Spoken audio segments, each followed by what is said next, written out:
Hello and welcome to Talk the Block, the show where we talk about the hit HGTV show Rock the Block. And I'm here today, wait a minute, I'm Amy. And I'm here today with my... Well, she knew who she was. I'm here today with my co-host who is sexy but maybe not smoky, Stephen. All right. No, definitely not smoky. Not smoky over here. So how are you doing today, Stephen? Doing good. Yeah, just a little earlier this week, getting the podcast out, which is nice.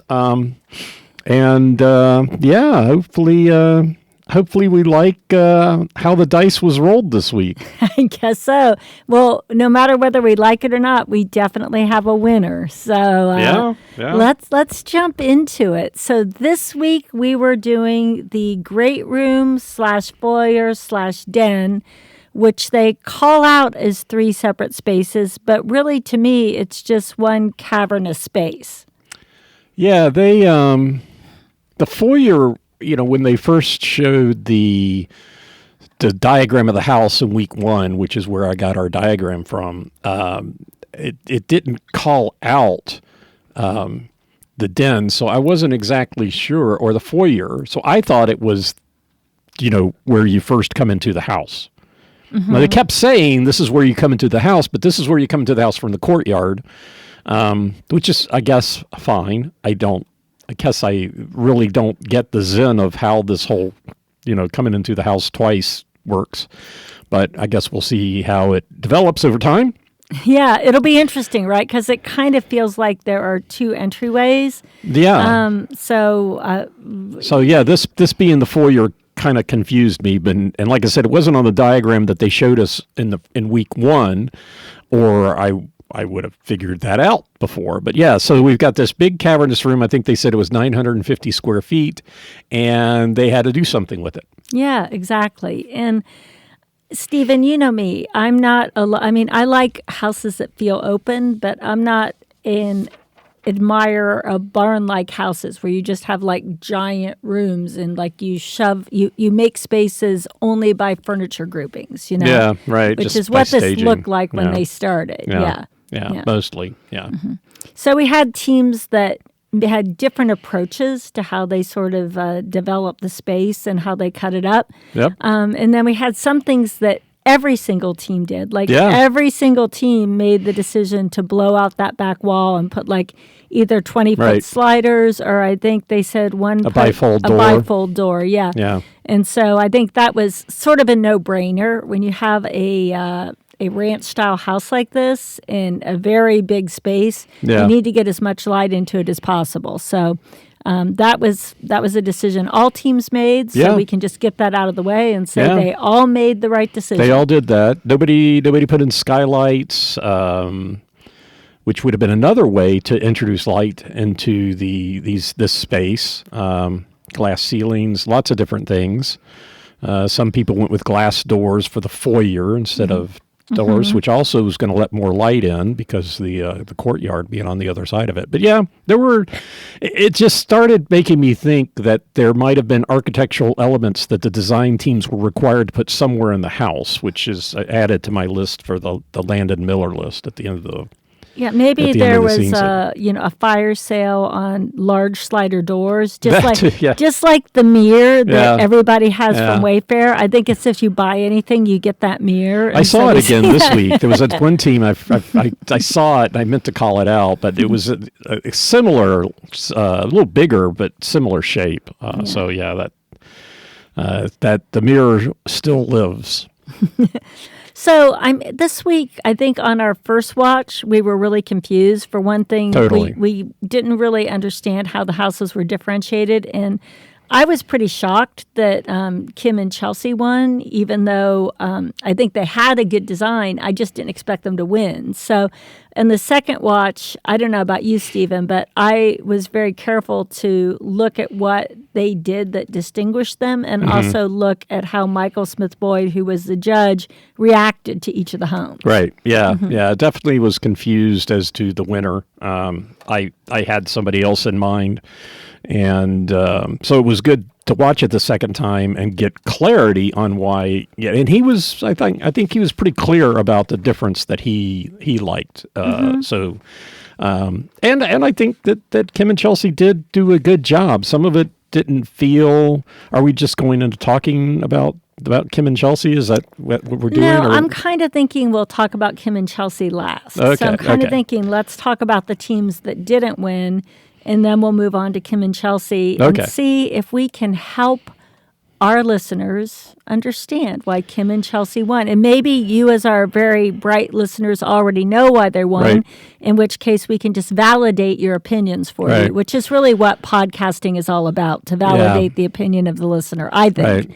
Yeah, I don't listen to podcasts, so I have no idea why people listen to podcasts, even though I've got two. I don't... I go back and listen to mine every now and then because I'm curious. So again, last week we didn't have enough commercial breaks. I'm sorry, I had to fit an ad in a somewhere, and so one kind of got stuck in a spot. I thought we had taken enough breaks. And then when I was doing is that a hint that we need to take a break now? I think yeah. Since I was confused as to what we were doing, and now I've got clarity, let's take a break and we can start in on whatever it is you're going to have me do next. Okay, all right. We'll be right back. Okay, Stephen, I would like to start with the team that I kind of thought was going to win, which was Mina and Vernon. The Comfortable Elegance team. Oh, yeah. Mm-hmm. Yeah. So and the reason that I thought they were going to win, even though I did not like their design the best, we'll talk about some things I didn't like in a minute, but I thought they made probably the smartest decision of this week's competition into turning that den into a space that could be marketed as a bedroom, which is clearly going to be added value at the end when the entire competition rides on the market value. Yeah, I think as last week, I felt like maybe they had shot. Well, they really did shoot themselves in the foot with the closet. I think being the only team that created the potential of another bedroom, I think they got some of that value back from the horrible closet. Yeah. I think last week they were done in by the closet, and this week the closet actually, even though it didn't get them the win this week, I think it's going to get them the value that they might have lost last week. They came out of the closet and then went into the closet, and the second closet worked out way better. Okay. I have to say, I loved the Murphy closet. I had never heard such a thing as a Murphy closet. I'm looking them up. We're going to have one. We got to find out a place where we can put a Murphy closet in our home. The present closet's going to be a Murphy closet. Well, it was really cool. It's like a closet that opens to another closet, basically. And so you could use that to put decorative stuff, more wine, whatever you wanted, wine glass storage, I don't know, whatever you want to put there. But really, if you open it all the way up, you've got a full closet behind it. Right. So that is a pretty cool architecture feature. Yeah, I hadn't feature. Seen that before, but I love it. Mm-hmm. Love it. Mm-hmm. Yeah, I've got one on order, by the way. Okay, all right. Well, that's cool. We'll figure out what to do with it when it gets here. No, I love that element, and like I said, I like the fact of making that den into an extra bedroom. I'm not sure about the glass wall. To me, that was very much a hotel lobby type of thing. I'm not sure what the point is of a complete glass wall in your home. Yeah.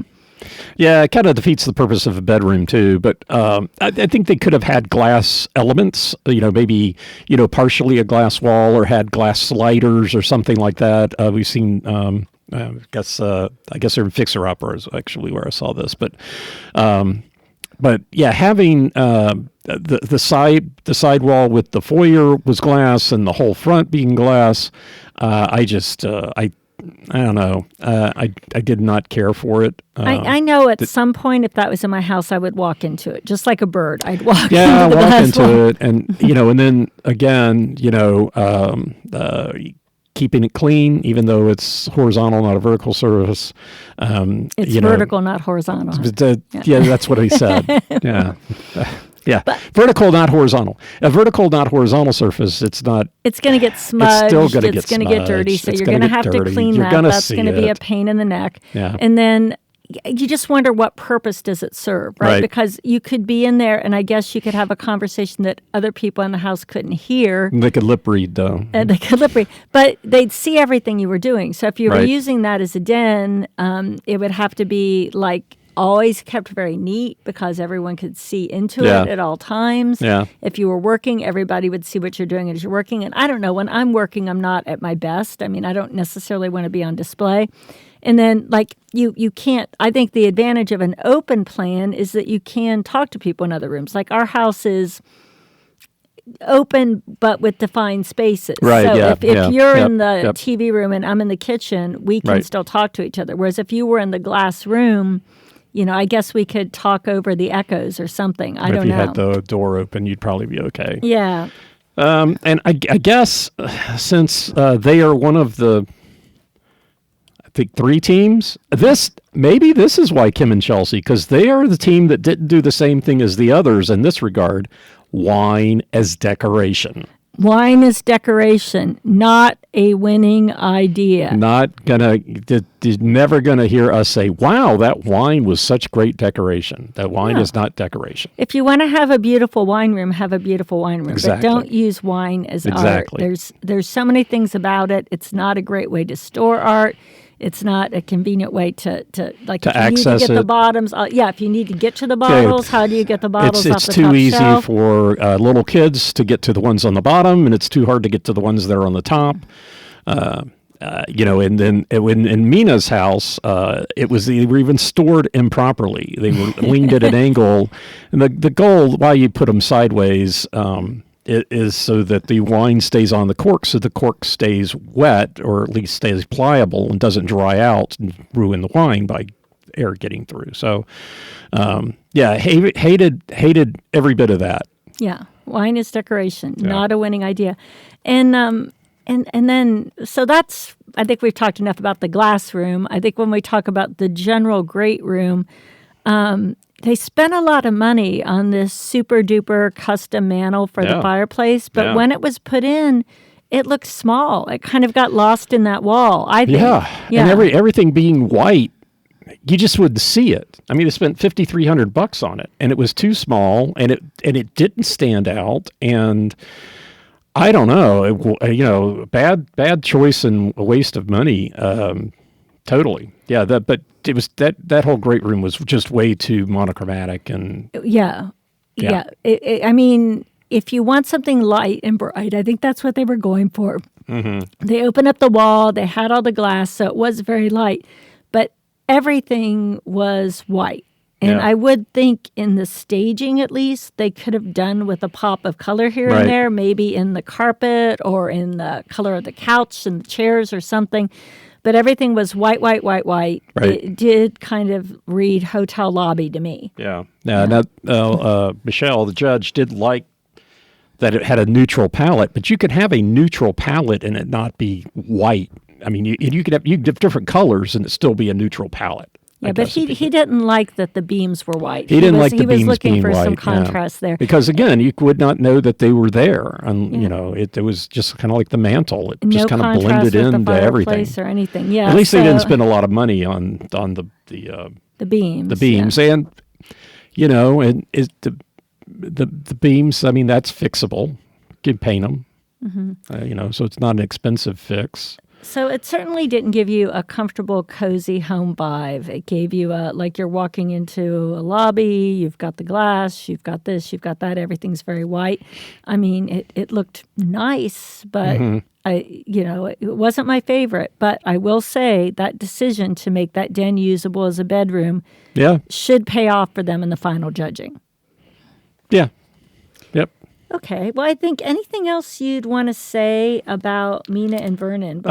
We didn't really talk about their foyer, but they didn't really do much with it. They had the drop zone area. The judge, Michelle, liked it, and I did like it from the standpoint that they didn't take it and make it a focal point. It's so, you're kind of coming into the house and then you're in the house instead of being like, oh, here's another room to go through. So I think that from that standpoint, I liked it. I don't think you did. I didn't. It was just like you're walking into a big space. I would have liked to see a little more definition around that space. Well, that's true, but that was. They could have left the foyer the way it was and still had definition. That was the problem with the glass walls and everything else, was that it just was one big open space, big cavern. Yep. So that would be the only thing I would say. Yeah, and I would say the one thing about this team is they didn't have any like last minute fixes or emergencies or anything like that. Other teams seem to be plagued by, oh, this isn't coming, or we hate the paint color, or we've got to do something. And it kind of felt like their work went smoothly. Yeah, I don't know. Did Taniya? I mean, we're not to Taniya and Drew, but I don't remember them having any last minute issues. No, I don't think they did either. That was Kim and Chelsea and Scott and Brooke. Yeah, but Scott and Brooke are the what team? I got bad news. The bad news designers. Bad news designers. Once again, we're not to them, but once again, something else didn't show up on time. Okay, all right. Well, before we go on to the next team, let's take a quick break. Yep. Okay, welcome back to the #1 Rock the Block podcast worldwide, Talk the Block.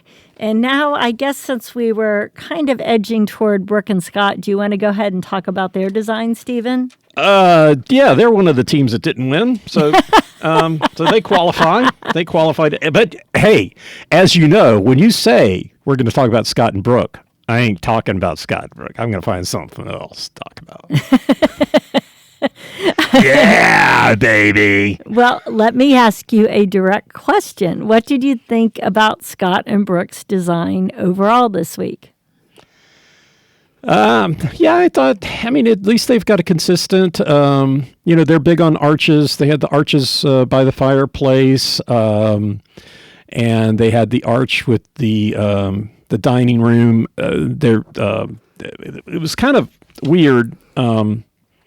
I think making the den a dining room was a bold choice, Cotton, and I don't think it's going to pay off as I don't really think it is. So we're going to be interesting when we get to where they design the dining room next week, what they do, since they already have a dining room. That they had the arched way into the dining room, which looked good. They had the curtains on the either side, which I have no idea how that's hacienda or modern. But and then of course the wine as storage as display. I don't know.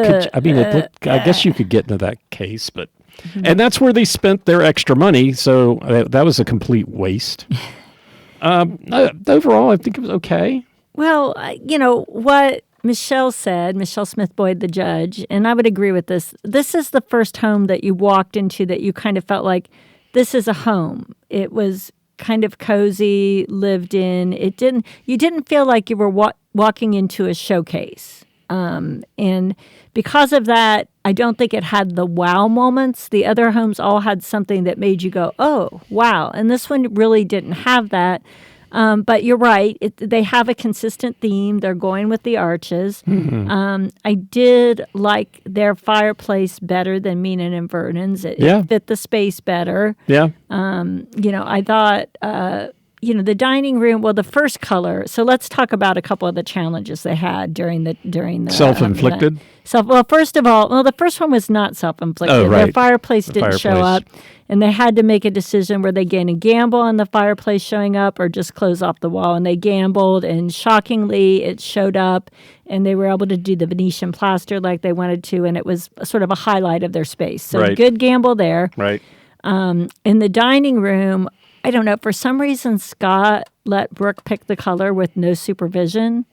And she picked what you would expect, a color that looked like orange sherbet. Well, to her, in her defense, she didn't think the color was right either. Yeah. Immediately. And you made the comment, because, skipping ahead to Kim and Chelsea, that they went out to pick marble or pick granite, and they did it personally instead of looking at the samples. I guess they didn't like what they had available readily there. And you made the comment that seeing something in person makes a big difference over just picking it kind of sight unseen. And I wonder if this paint was one of those, she thought it was supposed to be terracotta. It was terracotta. And it was supposed to look a certain way, and it shows up and it's not. Well, and I know they're on a tight timeline here. However, whenever I've done paint projects in my life, I get a few samples, right? And I actually put them on the wall, like little, samples of them in the space where I'm going to be, so I can see what they look like when you actually. It looks different in the can than on the wall, right? And depending on the lighting you have in your space, it's going to look different. Yep. So I wonder that they didn't take and that doesn't take too long, right? I'm sure they could order the samples and have a few sample cans sent over, and it might take 10 minutes to splash some paint on the wall, let it dry, and then make the decision, right? And then you don't have to stay up all night repainting the wall because nobody wants to see an orange sherbet dining room. Yeah, I don't know if that sort of process works in the context of filming the show. If they were, if this was one of the things that they picked out, in their design meetings, they easily could have gotten a sample and taken a look at it. Of course, they wouldn't have been in this particular home. And maybe they did that and they liked it. But then when they get to this house and that big room of orange, that particular color work. You don't want in a whole room. Yeah, so they you don't know how all that works. But yeah, I don't think as far as the timeline of them being on the set and doing this, don't think they're going to necessarily get a couple samples to paint up there, let it dry, see how it's in different light, because that does take time. It does take time. Yeah. But, luckily they were able to stay up all night, and they probably did, based on what we learned about how this show is filmed, and just repaint it. Somebody stayed up all night. Somebody, not necessarily them. Somebody was there. They showed them starting it, but not necessarily. They weren't necessarily the people that stayed up all night doing it. Yeah. What I liked about the dining room was I like a big arch like that, and I felt like it created a separate space while keeping the openness. So. Clearly defined space. They even had the beams going a different direction, so it was different than the great room, but it was open. You could talk to anyone, whatever. It still had that open feel, and you wouldn't necessarily have to put a dining room there. You could put an office there. You could put a library there. You could put a conversation area.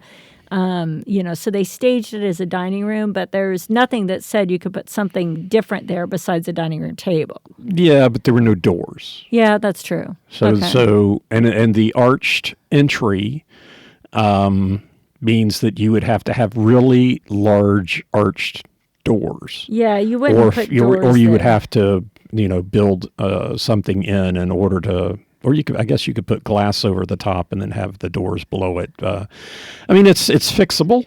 Yeah. One of the other comments from the judge was that the walls were not textured, that the other walls were textured and this one was not. And he thinks that was a miss. And they obviously didn't plan to do it, because if they had textured the walls and then painted it with the first one, they still would be textured when they painted.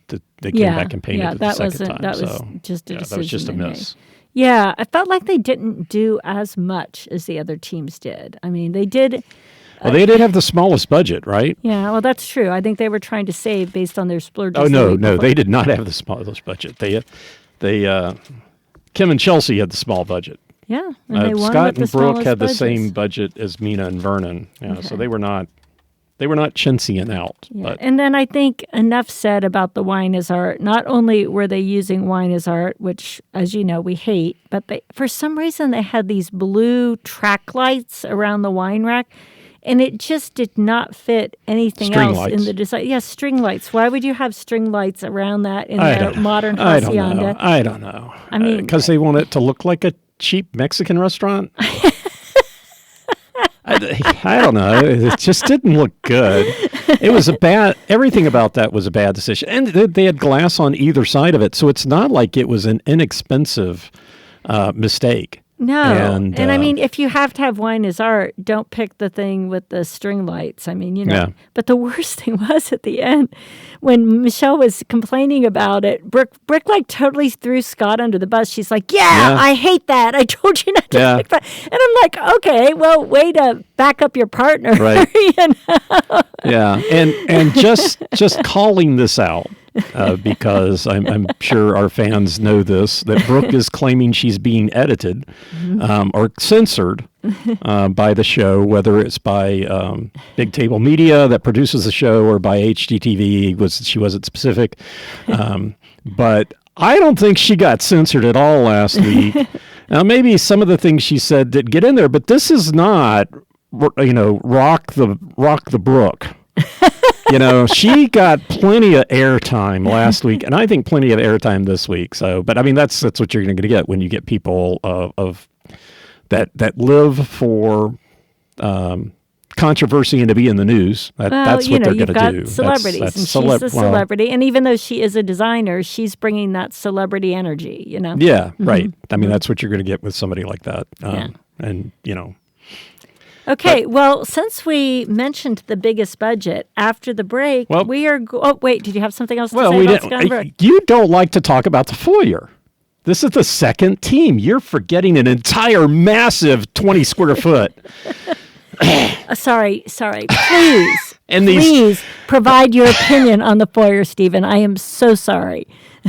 Oh, they had the one thing they did do was they had the solid oak door, which I thought was a complete miss. Yes, I thought so too. I don't know. I mean, I don't know. And then the Walgreens and a bench. It was nothing to write home about. But hey, that's why I skipped it. But nevertheless, yeah. Well, that's it was either now or when you're talking about another team. So there you go. Right. I stayed about as consistent as I can. No, Stephen, I appreciate you holding me honest. And now, can we take a break? Yep. All right. Okay, we're back, and let's talk about the team that were the big spenders this week. Hey, big spenders. Yeah. Hey, team bad choices. Yeah, I have to say, they spent a lot of money on things that I don't think paid off for them. And again and again. And I mean, I really like Taniya. But her kitchen better be something else. Yeah, I thought they were the team to beat, and thus far, the big spends they have not paid off for them. So, she was even crying at the end. She's like, I know, I'm not crying. I felt really? so bad for I'm her. happy for them. I really did not look happy. She put a lot into the space, and what they did was super cool. I have to say. I mean, even though I question the super specificity of what they did, it did look really neat. Yeah. Yeah, it was really neat if you were not in a house. And I even, I want to rag on the judge a little bit here. He's like, oh, yeah, when I come to Vegas, I'm entertaining. Well, this is for somebody that lives there? Yeah, it's almost like they're building a Vrbo. Well, I mean, if you're going to conduct business there, why would you want to have a hidden door? Because it's cool. If you're a designer and you're into like, oh, I'm cool. I've got these cool design vibes. Here, come into my speakeasy, and I mean, I could see that. If it's a rental, yeah, or if you're an entertainer, a rental with a multi-generational suite. So when you're traveling on business with your elderly parents, they have their own area that they can stay in with an RV garage. No, but imagine. Okay, Stephen, imagine you're a performer that's going to be doing like a 2-month stint in some casino in Vegas, and you want a place to hang out.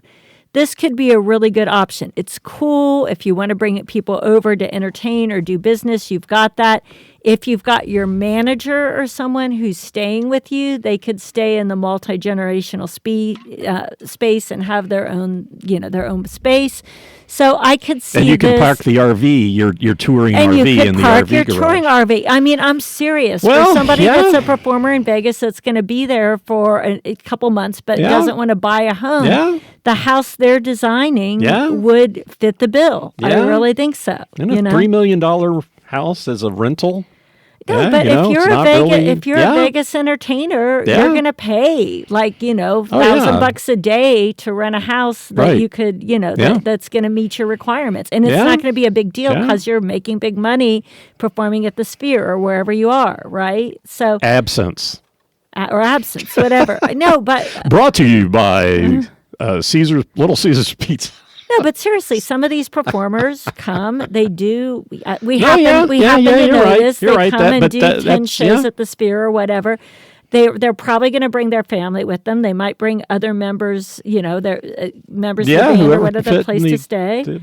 And something like this that's very cool and clean and fun, might be exactly what they want. So that's not what they specifically said they're designing, but I could see that there could be a market for that kind of place in Vegas. Yeah, I mean, we'll see how the rest of this plays out.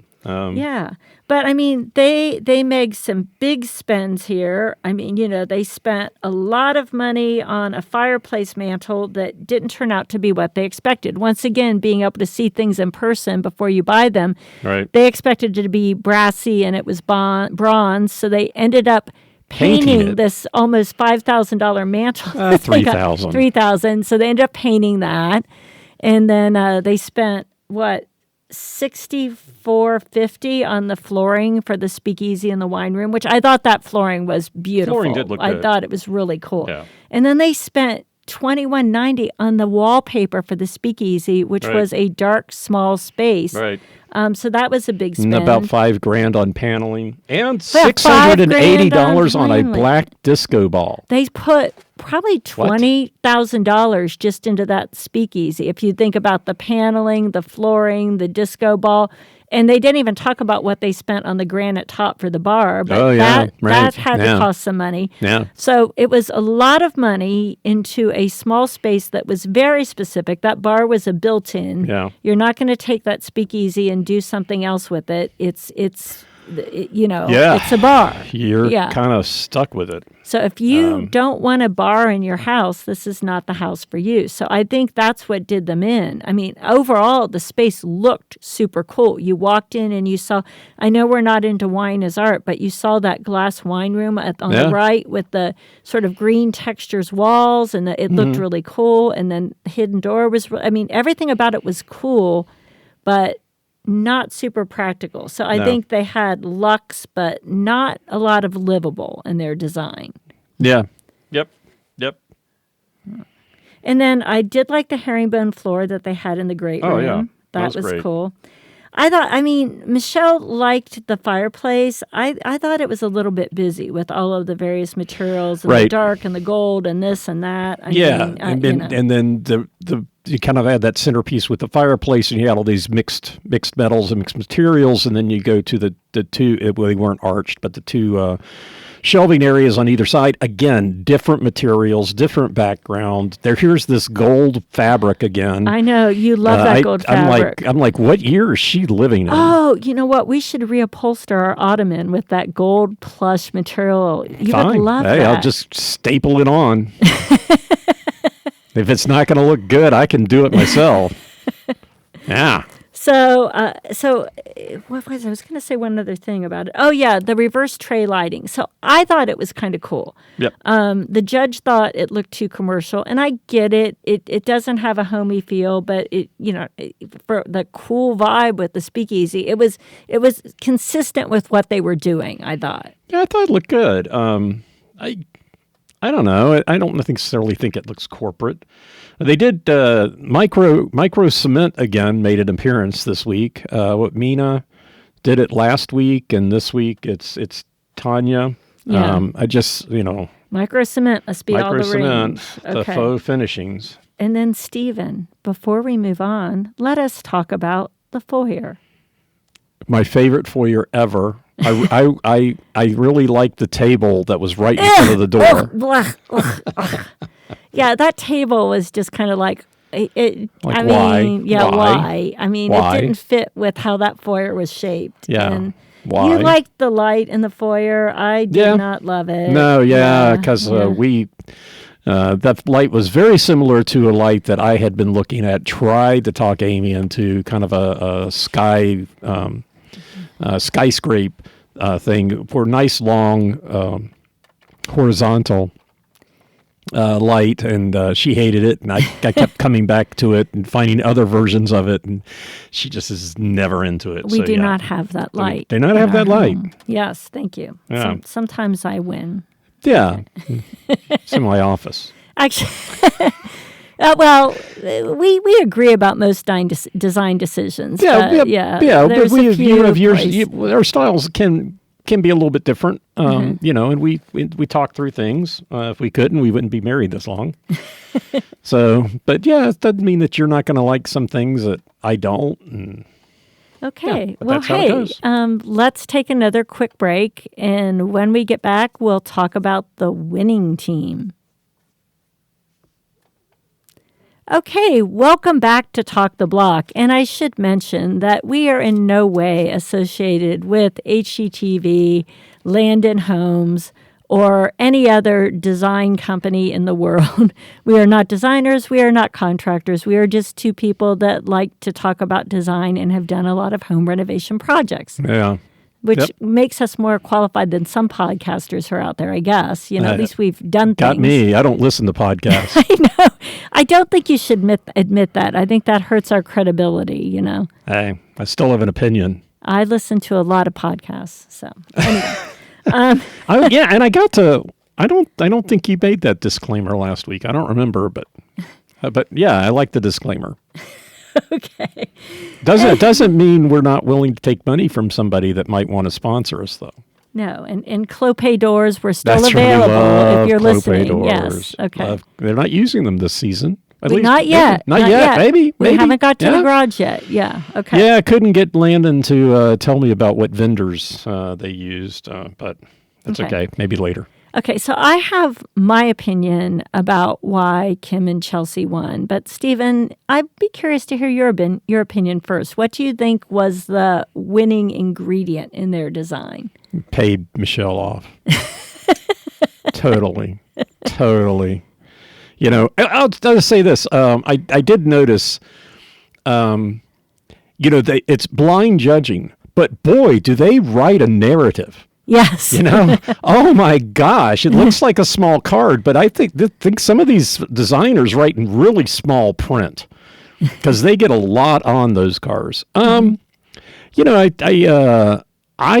think like defined spaces and they framed the entryways between the breezeways or what do you want to call them between the rooms were all framed. They looked nice. There was a lot of different textures, but it was cohesive. There was a lot of the same colors in the different areas. They did something that I didn't think would be beneficial, which was kind of blowing out the foyer or blowing it up and really making it bigger. But then they kind of cut back on that by having the entryway into the den. And so I think that, just having those defined spaces, they didn't have beams, which was a negative. But other than that, are you trying to, you think it was a peacock? No. Well, I think you're Michelle right. I mean, if I were to put it down to one word, I would say harmony, but I think you're exactly right. It was open but defined. And the fact that you could come into the foyer, it was a defined space, but very open, both to the great room and the den. So you could flow between the three rooms, but they were very clearly three different spaces. Right. And I thought that was great in terms of like just the livability of the space. I thought that the wrapped entrances it also made it less like these are doors, but just sort of like, what do they call it? Portals into the next space, right? That are wrapped. Yeah. And then, and then the color palette and the use of textures. I mean, they used that wood paneling in the foyer. Yeah. They used it in what they're calling the poker room. Right. They had the $960 too, so not. They didn't spend $5,000. They did not spend $5,000 on it. And then they had the I love the linear fireplace with the red tiles all along, and then they picked up that sort of rust red color in the wallpaper and the ceiling of the poker room. Yep. So even though each space was different, there was that consistency in terms of like the color palette and the materials that they used. So I really thought, it's not one giant space, clearly 3 spaces, but Right. the 3 spaces are well connected. Yeah, they picked out the granite, and then they had that kind of little bar with some shelving. They had glassware on the shelving, but other than staging, that room really could be anything. They staged it as a poker room, but you could do a lot of different things with that room. And having that little bar there could be really beneficial. If you could put a little coffee machine there or something. I don't know if there's power there. I guess if you didn't want to, the slab was beautiful, and the fact that they went and picked it out in person, I think helped because they knew exactly what they were getting. Yeah. And we've seen that slab; it's not cheap. Yeah, exactly. And I think we're going to see more of it, granite, because they bought the whole slab. So we're going to see that someplace else, I would bet. But I thought, and Michelle did call them out for it being very specific, but it was less specific than the speakeasy. Right. So, even though the speakeasy was also beautiful, there was only one thing you could do with that room, make it a bar. And with this space, a poker room, you could make it a library, you could make it a music room, you could make it a wine taste. There's lots of different things you could do with that room. Right. Yeah. And nothing that they did really kind of limited your ability to put a little bit, put more walls up, put up a door if you really wanted to close that off. You really wouldn't have to spend that much money in order to do that. So converting that to something else is really inexpensive with regards, comparatively anyway. So sometimes you hear some of these comments. Like at one point, Michelle mentioned that he hadn't seen a dining room, and I think that's right before he went over to Brooke and Scott's room. But who would you wouldn't expect out of the dining room? There's a dining room somewhere else in the house. Yeah, but if you wanted to put a dining room where Kim and Chelsea had that poker room, you could easily that would work fine as a dining room. That even sort of like that slab could be a place where you could serve things. I mean, sure. You could easily do that, right? Right. So I thought versatility. So I really thought the reason they won was because really good use of space, open yet defined, and then consistency in the color and how things sort of went together. So and they didn't spend the most money, which shows that the showy materials don't always. I mean, they spent the money wisely. They spent it on things that had added value, like the tile around the fireplace and the granite. Yeah. Speaking of spending money, what did we see? We saw that. Taniya and Drew got dinged another $5,000 from last week. So they were on track to spend $40,000. It looks like they spent $45,000 last week. And, we know these things can change from week to week as the final accounting comes in. But, they didn't spend that much money. They did a really beautiful job. It was very cohesive. And I think, to your point at the beginning, did they bribe Michelle? I don't think they bribed him, but... The peacock. They knew but my theory. My theory is figure out who the judge is and how their house is decorated and try to do something similar, and they're going to love it. And so they had peacocks. He loves peacocks. He mentioned that it was the most masculine design, and he likes masculine designs. If you look at his house that won in Colorado, that was clearly a very sort of masculine design that they used to win there. And so, even though they didn't know he was going to be the judge, what they did appealed to his taste. And so, judges are human. If it's what resonates most with them, that's going to give you points, even if it isn't in a specific category on the scorecard. And he called out a couple of the teams for kind of odd staging in the great room, and I think that's fair, but I don't think it negatively impacted anybody because it's all staging, right? I don't know. I think that's part of the design. I think if you have bad staging, I mean, like we talked about this last year with Team Aloha. Yeah. I mean, Team Aloha, their bad staging, I'm sure, cost them points. So. Yeah, it did kind of affect the overall feel because when we were at that house, people just could not move through the rooms because there was so much furniture. I mean, it was a huge backup. Just people just staring at each other going, how do we get out of this circumstance? Just awful. It was, and so I think that's part of design, even though it's not permanent, it did affect, but, I don't know. So anyway, maybe. that's where it comes down. The first time I watched it, I was kind of surprised that they won, but after watching it the second time, I can see why they won. Although I imagine it was close. And I do think that what Taniya and Drew did with the speakeasy was clever and beautiful. I thought the Murphy closet was great and the extra bedroom was great. Mm-hmm. But as far as like overall cohesion and is this a house that would work for somebody to live in and not as a verbo, it kind of was the right choice, in my opinion. Yeah. Mm-hmm. Yep. Okay. Well, I think anything else that you want to say about this week's episodes? So, the winners get to choose between $3K for their budget and $1K towards their final appraisal. And Kim and Chelsea took the $1K. I wonder if that was because the wine rack was such a swing and a miss for Brooke and Scott. I don't know. They got by this week with $25K. They must not feel like another $3K would be interesting to them. It's kind of.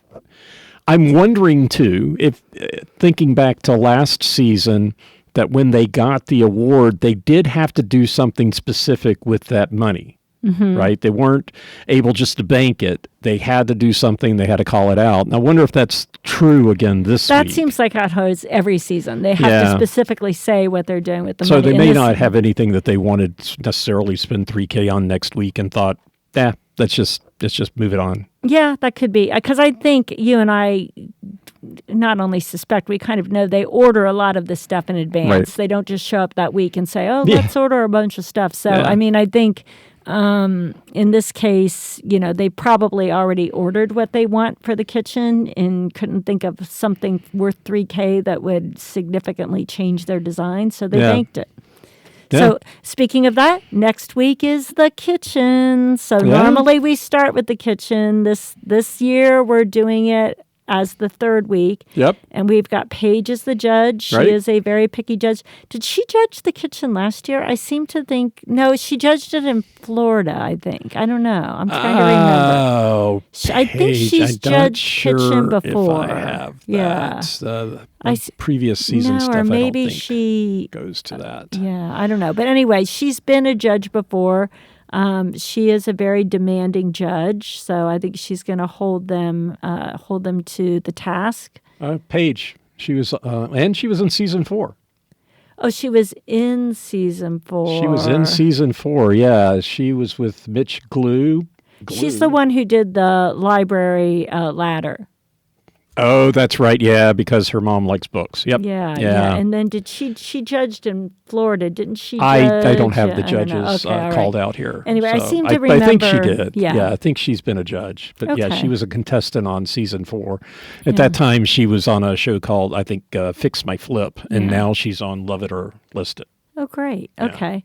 Well, it's going to be fun to have her as a judge. A lot of experience, a lot of TV experience. It'll be interesting what they do with the kitchen because in this house, just looking at the floor plan, the kitchen dining area is kind of dwarfed by the great room. Like, the great room really is great, and it's kind of a smallish kitchen. Mm-hmm. So I wonder, what do you think the chances are that we're going to get a double island, Stephen? Double islands are really what I'm all about. Triple island. Triple island going right out into the great room. I think they blow out that wall, add another 1,000 square feet, and just have island after island after. I think that the winning team will do that. There could have 4 or 5 islands. I think it'd be interesting. Just kind of looking at the layout and knowing, they've got this open area. I'm expecting everybody or most people will probably flip those two. The kitchen will probably be on the exterior and the dining room more towards the interior. But they could do that. I could see that. If they did that, they could do like a pass-through window with the kitchen. Yeah, you could have the pass-through window here. You could have a pass-through window there. You could have a pass-through window everywhere, Yeah, although if you do that, you lose the view from the dining. But I don't know how great that is. It'll be interesting to see what they see. I think Brian and Kim didn't have dining. Remember? Yeah. And they won. No, that's right, because they did win, because they didn't have closets. They did not win. Yes, because they had terrible closets. Yeah. Anyway, so next week we'll see what they do. I'm excited. Are you excited, Stephen? Oh, yeah. Very excited. Yeah. Kitchen, dining. Yeah. All right. So I think that's going to be it for this week. Another fun episode. And we will see you back here next week on Talk the Block. Thanks so much for listening. This is Amy and Steven signing off.